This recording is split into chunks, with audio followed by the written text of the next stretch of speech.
Bismillahirrahmanirrahim. Assalamualaikum warahmatullahi wabarakatuh.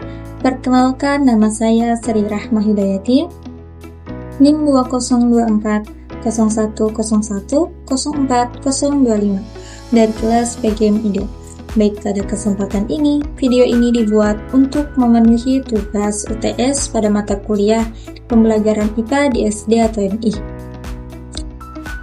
Dalam video ini, saya akan membahas materi tentang struktur hewan dan fungsinya.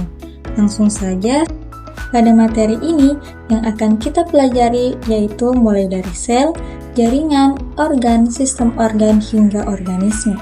Materi ini sangat penting dipelajari karena membantu kita memahami bagaimana tubuh hewan tersusun dan bagaimana setiap bagian tubuh bekerja sama agar hewan dapat hidup dengan baik. Nah, dalam kehidupan sehari-hari kita sering melihat berbagai macam hewan seperti kucing, ayam, ikan, sapi, dan burung. Namun, pernahkah kita berpikir bagaimana tubuh hewan tersebut dapat bergerak, bernapas, makan, dan tumbuh? Semua itu dapat terjadi karena di dalam tubuh hewan terdapat bagian-bagian yang tersusun secara teratur, mulai dari bagian yang paling kecil hingga menjadi makhluk hidup yang sempurna. Bagian-bagian tersebut terdiri dari sel, jaringan, organ, sistem organ, dan organisme. Nah, dalam video ini, saya akan menjelaskan mengenai karakteristik materi, identitas materi, model pembelajaran yang cocok digunakan, metode pembelajaran, media pembelajaran, serta alasan pemilihan model dan media yang sesuai untuk materi struktur hewan dan fungsinya. Baik, poin yang pertama yaitu identitas materi. Materi yang saya pilih adalah struktur hewan dan fungsinya. Pada mata pelajaran IPA di SD, khususnya untuk siswa kelas 3 semester 1 sekolah dasar.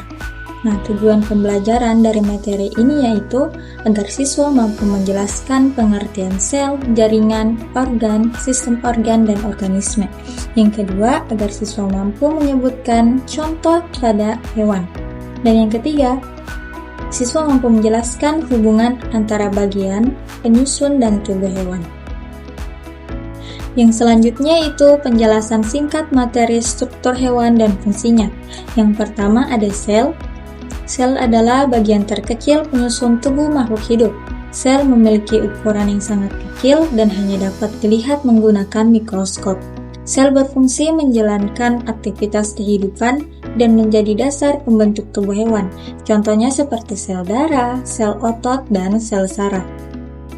Yang kedua ada jaringan. Jaringan adalah kumpulan sel yang memiliki bentuk dan fungsi yang sama. Jaringan membentuk organ bekerja dengan baik. Contohnya seperti jaringan otot, jaringan saraf, dan jaringan darah.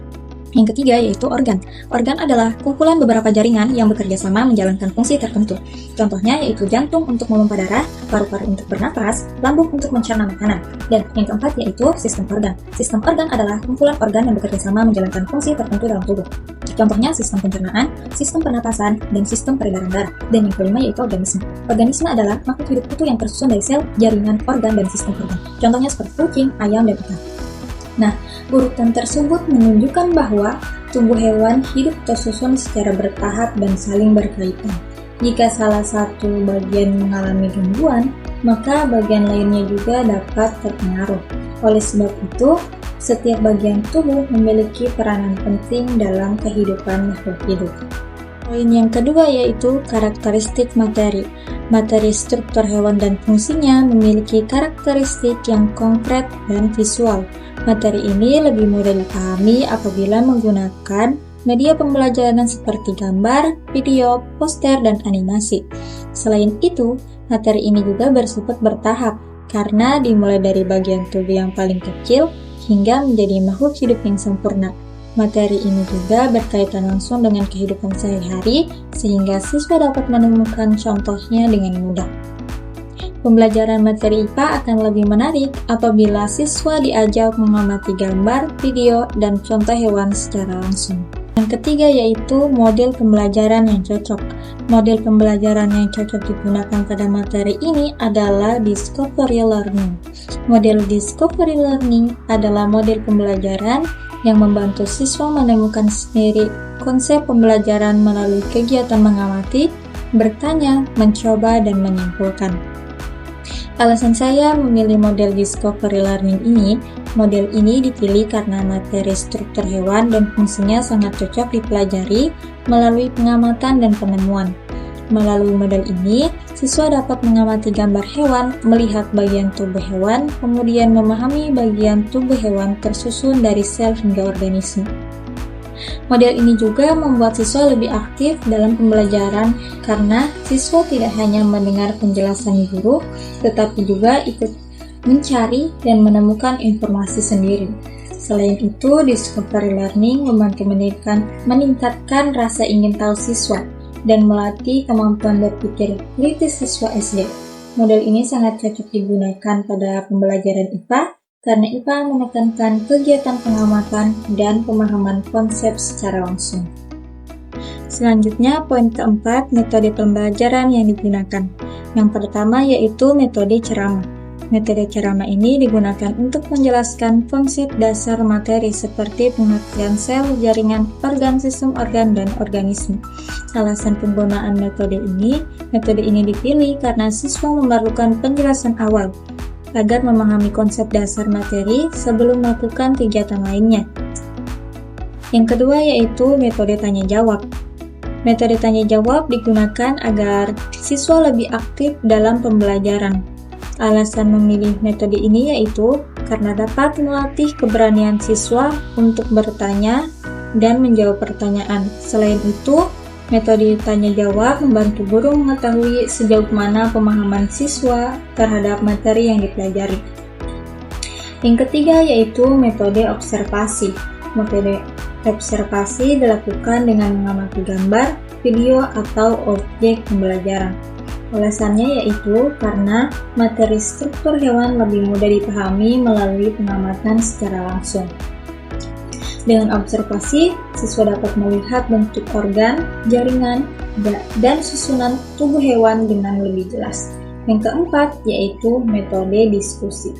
Nah, metode diskusi ini digunakan untuk melatih kerjasama siswa dalam kelompok. Alasannya yaitu karena dapat membantu siswa bertukar pendapat dan belajar bersama teman-temannya. Diskusi juga melatih kemampuan berpikir kritis, komunikasi, dan keberanian menyampaikan pendapat. Poin yang kelima yaitu media pembelajaran yang digunakan. Yang pertama, video animasi. Video animasi digunakan untuk menampilkan penjelasan materi secara menarik. Alasannya karena siswa SD lebih mudah memahami materi melalui gambar, bergerak, dan suara. Animasi juga membantu pembelajaran lebih menyenangkan sehingga siswa tidak mudah bosan. Yang kedua yaitu poster struktur hewan. Poster digunakan untuk menampilkan urutan struktur tubuh hewan. Alasannya yaitu poster karena membantu siswa melihat dan mengingat urutan seperti sel, jaringan, organ, sistem organ, dan organisme. Poster juga membuat pembelajaran lebih menarik karena berisi gambar dan warna yang mudah dipahami siswa. Yang ketiga yaitu PowerPoint. PowerPoint digunakan untuk menampilkan materi pembelajaran secara lebih rapi dan menarik. Alasannya yaitu karena dapat memadukan teks, gambar, warna, dan animasi dalam satu tampilan. Yang keempat yaitu ada gambar organ hewan. Gambar organ digunakan untuk mengenalkan bentuk dan fungsi organ tubuh hewan. Alasannya yaitu karena siswa SD lebih mudah memahami materi visual dibandingkan penjelasan panjang. Melalui gambar, siswa dapat mengenali bentuk organ secara langsung dan memahami fungsinya dengan lebih baik. Poin yang terakhir yaitu penutup.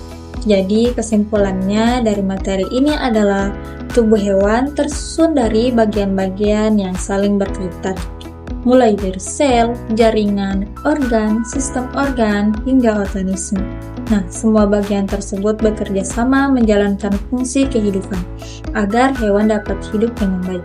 Oleh karena itu, penting bagi kita mempelajari struktur hewan dan fungsinya agar lebih memahami bagaimana makhluk hidup dapat bertahan hidup dan menjalankan aktivitasnya. Sekian penjelasan dari saya mengenai struktur hewan dan fungsinya. Semoga materi ini dapat menambah pengetahuan dan bermanfaat bagi kita semua. Terima kasih atas perhatiannya. Wassalamualaikum warahmatullahi wabarakatuh.